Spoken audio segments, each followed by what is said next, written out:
This is the Reentry Network podcast. You know we got Real Talk with Blanco, Dojo Sessions hosted by Sensei Kai. It's the Moving Forward podcast hosted by Moving. The Hall of Fame podcast hosted by the Blueface Boys. That's T3 and KT. You know we speaking clearly with Josh. And Cape No Cap hosted by Capers. All these and more streaming now on the Reentry Network podcast. Proud partner of Underground Magazine.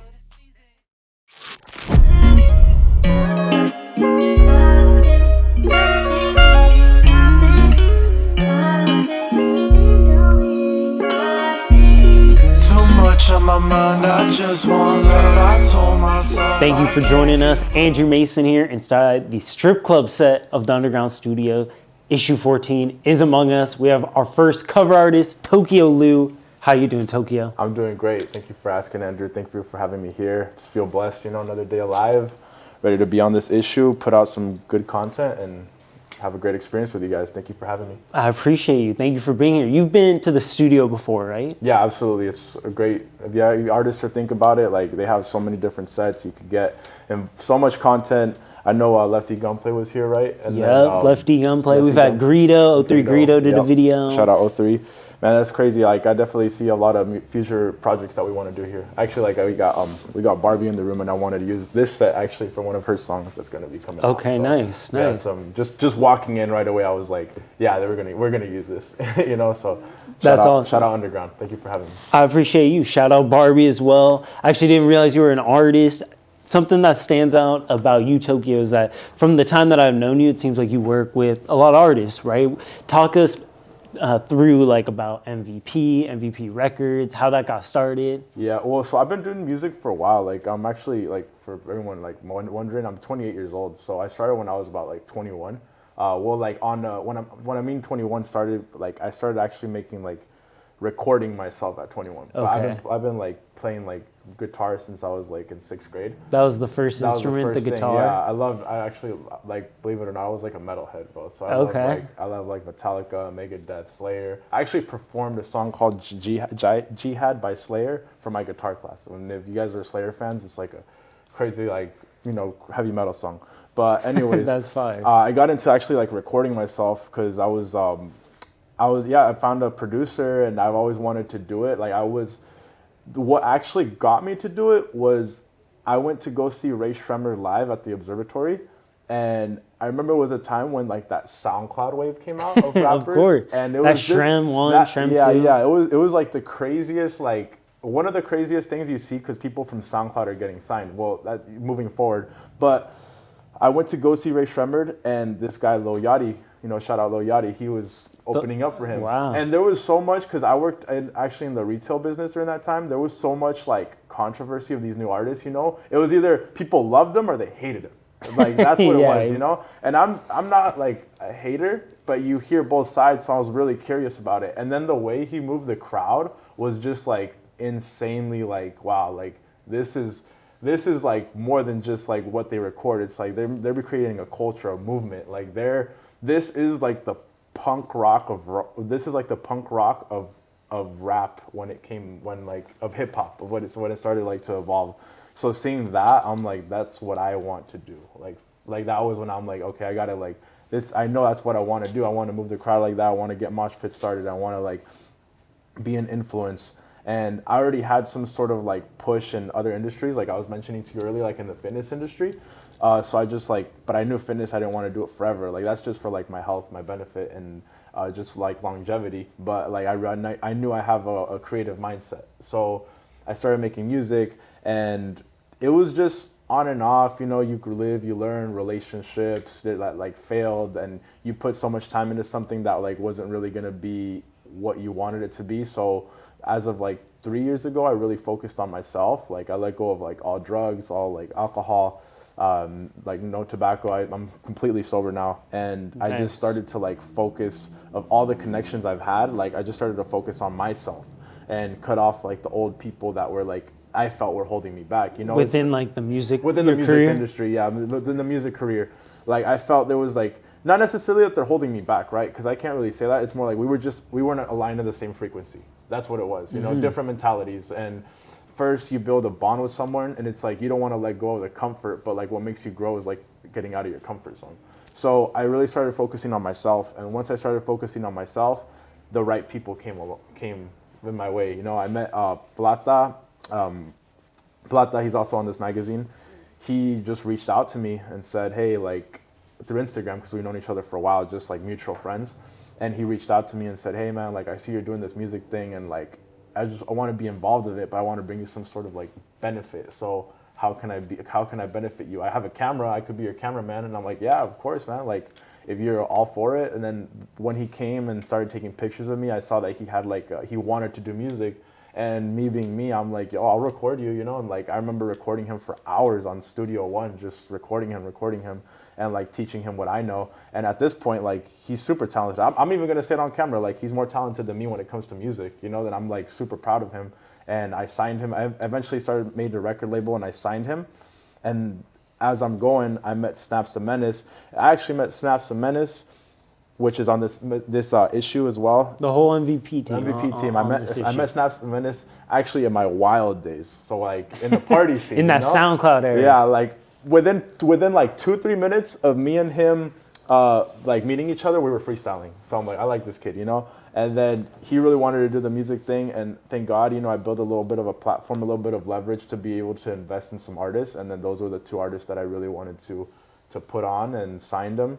Why did you decide to attack it from that angle, where you take artists and invest in them in that business setting? Have you always kind of had that business mentality? Yeah, absolutely. Like at a young age, I built like a business mentality, and it was just, so what started my business mentality is like my mom used to clean houses for rich people, you know, in Newport Beach, and she was actually like the housemaid for Kobe Bryant's neighbor. Oh, wow. So being around that, like I knew there was more to life, because like she would take me there when I was young, and I'd be like, man, people like really are making money out here, you know? So being around that and like getting passed down like nice stuff, I wanted nice stuff. And at first you don't really value it, but I remember one time when we were leaving home, like she got in the car, and then for some reason like a disc in her back just like loosened up, and she couldn't like move, and it was pretty crazy. Like she screamed, and I was in the car with her. I called my dad through her phone. She came, and then like she wasn't able to work anymore. So my dad was doing he was like working at a convertible shop, so I had to like boss up with him. Like we started like a little like car wash business, but obviously I was still in school. I was young. I was like in 6th grade, but like I promised him like after school I'm gonna go wash cars with you, like, you know, get some money up. So then he had his job, and then we would do this after school, and then like in the weekends to start saving up some money, you know. And then as I got older, I became like a promoter for like an 18 and under club, and that's and this is all out in Orange County, right? All out in Orange County, yeah. And I started building a business mentality, you know, selling tickets, like people who brought their tickets in and had your name on it, you got $5 in, you know. And obviously like in the club scene, there's, you know, things you can make money off. And then I learned, you know, some ways to make money. And as I started progressing, I knew I wanted to like be involved in business, you know, like I wanted to be involved in business. And then I was able to leverage some companies that now I could invest into artists. And I have this saying that like, what really like made MVP Records, it's like this thing, it's like what's J. Cole said in a song, it's like, what's good is first class if my can't sit, you know, my people can't sit. So that's what like really hit me, and like I always say that to the team, you know, it's like what's good is first class if my people can't sit. As of recently, I tried Mr. Mushies, and I'm gonna honestly say, me coming from someone who deals with mental block on the creativity side, because I'm always creating, definitely I would say like this brought me back in the game with definitely like shrooms and everything like that, just because it definitely made me, it gave me that euphoric feeling, you know, like I felt at peace. That's what I felt. If one word to describe Mr. Mushies and everything, it would be like a euphoric feeling to describe inner peace. That's what I would say. That's what I felt. So is the record label MVP Records, that's Orange County based? Is everybody from Orange County? Yeah, everybody's from Orange County. I mean, we're all Latinos, so we have a little bit of like we have Spanish music, English music, and EDM. So like hip hop, EDM, and reggaeton. But yeah, we're all from Orange County. We all met each other in Orange County in a studio called Lil Boom Room. Shout out Top Boy. Yeah, we met each other there. That's what like kind of like, 'cause a lot of people go there to record, and then I was asking him for how I met Barbie actually is like I was asking him for a girl artist, and on the song On the Go, which is out now, if you guys want to go stream that, and he said, oh, I know someone, and then she came to the studio, and then we made it happen. It was a great experience, and now she signed to MVP Records. That's awesome. Congratulations as well.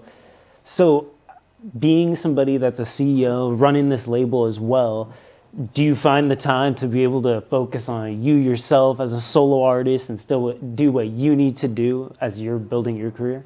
Absolutely. Like I wouldn't say I'm like the most talented in MVP Records, but that's what makes MVP Records. Everybody has their part. Like for sure, like Plata, like he like lives, breathes, and moves off music, and being around him pushes me to be a better artist, right? But I'll come correct with like the booking shows, talking to promoters so we could be into like certain events, like pop-ups. You're more in that admin role. Yeah, in the admin role, which I love as well, and just that motion just feels like great because I have a lot of connections, like I have a lot of connections, so I'd be able to like use them to our advantage and make stuff happen for the team. As long as everyone's putting their part in, we keep progressing.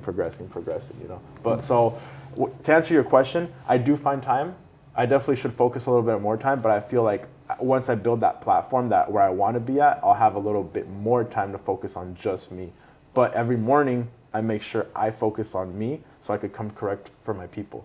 Like that saying when you're in an airplane, like put your mask on before you put the kid's mask on. I always put my mask on in the morning, whether I go run, meditate, work out, read a little bit. I do my 10 I am statements every morning. I write down I am a self-made millionaire by 31. The list goes on I have notebooks on that and just read that out loud, sign it at the bottom, and then that's what gets me going for my people the rest of the day. That's awesome. Are you like a very spiritual person? I was definitely I definitely had like a huge spiritual awakening like as of like 2-3 years ago, and that definitely like put me at a different paradigm of life. But I felt like it peaked super high. Like even my music and my sound was crazy. Like it was way different what it is now. But then now I found my balance of what art I like to make. So yes, I'm very spiritual, but I also have like my swag. Yeah, you do, definitely. Like, I'll use Anali Chapa as an example. Like when he dropped his album that had like Bryson and like that spiritual when he's meditated. I forgot the name of the album, but like that was like the later, like 2022, 2023. Yeah, and that's like you could see that he was talking about like I don't tow my gun no more and this and that, and then like now the music he makes is what he likes to make, but you could see like he found peace within himself. So that's what like where I'm at now. But yeah, I'm very spiritual and very religious too, like and always like God first, Jesus first. Awesome. Let's talk about Tokyo and MVP Records as a whole in terms of this new year, right? We're starting this new year strong. You guys are on the magazine. That's a cool, I would assume, a first accomplishment for the label. Yeah, definitely a huge accomplishment to like for us as a label, for sure. Like to come in on the magazine together, which is absolutely amazing. I did get on Rolling Stone's blog last year. I saw that. Which That's was really like dope. which was personally one of my like accomplishments of last year. So every year we just try to progress. So I'm looking forward to this year. Starting off in the cover of a magazine is a great way to go. I appreciate it. For real. How was that Rolling Stone magazine experience? You did an interview, it looked like, right? Yeah. With a Rolling Stone journalist. Yeah, with this Rolling Stone journalist, and I thought it was cap, to be honest. I'm not gonna lie. Like it was via Instagram via video call, and I have like millions of DMs saying, "Hey, you want to grow this? Hey, you want to grow that?" And then you say it, and then he said, "Bro, like I'm not gonna charge you." And I'm like, "Okay." Once he said that, I'm not gonna charge you. And then we were online. He was taking pictures. He's like, "Yeah, like I just need your permission to like publish this." And I was like, "Really?" And then he like, "Yeah, here you go." And then he's like, yeah, there you go. So that was when I'm like, oh, this was real, That's when it clicked, like, oh, this is real because I got too many people, like everyone got too many people in their DMs trying to make a quick buck, Yeah. So, and I'm not gonna lie, I fell for a few, it's part of the game. It's part of the game. But that article looks really dope on your Instagram right now. I think it's pinned. And it has that classic just Rolling Stone aesthetic where like you're cut out with the white background, black text. Yeah. Looks awesome for real. That's a blessing, honestly.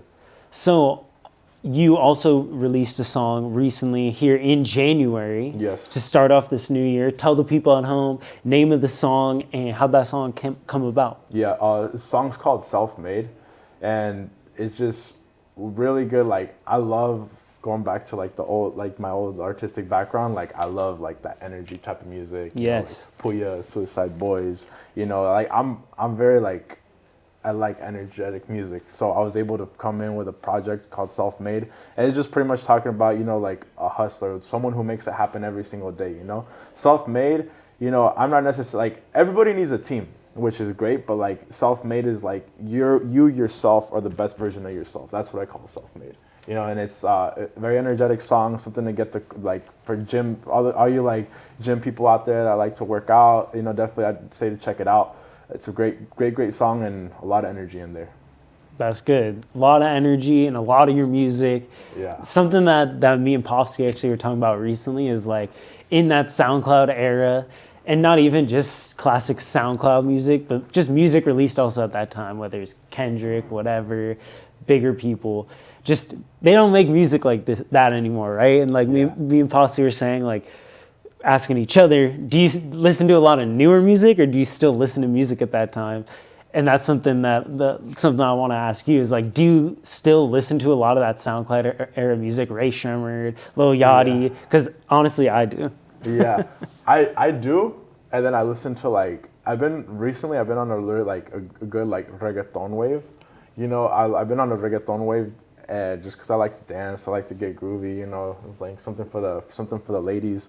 And I really like the old stuff too. Like I listened to that song, "What You Want" with Carnage and like Lil Uzi. And nice, like, yeah. What you want? Yeah. Tell me what you want. Yeah, that one, I always bump that one when I'm on my way somewhere. You know, like on the way to the last underground show, like I was bumping that one. Because you want to come in, just like get energy, adrenaline. Yeah. So I do still listen. I'd be listening to that, and then I like to like reggaeton, some Spanish music. You know, some rock here and there. You know. Nice. You said Spanish music. You were actually born in Mexico, right? Yeah, I was born in León, Guanajuato. Yeah, I was born in León, Guanajuato. I came here when I was 5 years old, and I grew up in Orange County, Costa Mesa to be exact. Okay, nice. Yeah, and then I moved to Tustin for a bit. Now I'm somewhere in Orange County where I'm not gonna say. We don't want to. Can't dox you. Yeah. Was Spanish your first language? It was my first language. Yeah. Okay, my nice. mom used to tell me that I would I was like shy to talk to people in English because she said like I went up to some person and I tried talking to them in Spanish and they talked to me in English and I was just like, what is this language? You know, like what's going on? So yeah, it was my first language and now I speak English a little bit more than Spanish. But también hablo español bien, you know. So I have to because I got some of my people that I have employed that are employed. I speak to them in Spanish. So. Okay, nice. Well, the first song that you ever officially recorded, was it in English or Spanish? English. I actually was only gonna do English music. You know, like the older group I used to hang out with, like they were like, English music's the way. That's what's gonna take us out. You know, and then the first Spanish song I released, like that one got us global. Yeah. Nice. That one was. What was the name of that one? Ritmo with Plata. That one got us global. Like it was like popping in Colombia. Like it was popping in Colombia, Spain, Mexico City. Like he was actually in Mexico, and he told me that his cousin was like, bro, I was at a bar, and my first time at that bar, and they were playing your song there. Wow. Like, and I'm like, well, that's crazy, you know. Like I'm like, and till this day, like I'll check the algorithm of it. It's still on people's like on repeat playlist. Nice. It's people's top 2024 recap on Spotify, and it's still on the radio on the Spotify algorithm. So I was like, it did a big hit, and that's always like when we perform, we always have to play that song because it's like the one that like. That's the one. Yeah, that's the one MVP sure. like anthem. Right there. Yeah, for sure. that's our anthem for sure. Awesome. Well, Tokyo Lou, thank you so much for coming by, sitting down with me. For real, we just getting started. Yes, we got a lot more planned for you today. Underground Mag, issue 14. Tokyo Lou, where can they find you on IG? You can find me at Tokyo_Lou. Same thing with YouTube, Twitter. Catch me there, guys. Let's get it. Tokyo, just like Japan, spelled the same way. TOKYO space LOU. Let's get it. Underground Mag, let's go. Issue 14. I think about you, baby, even when we have bad days. want.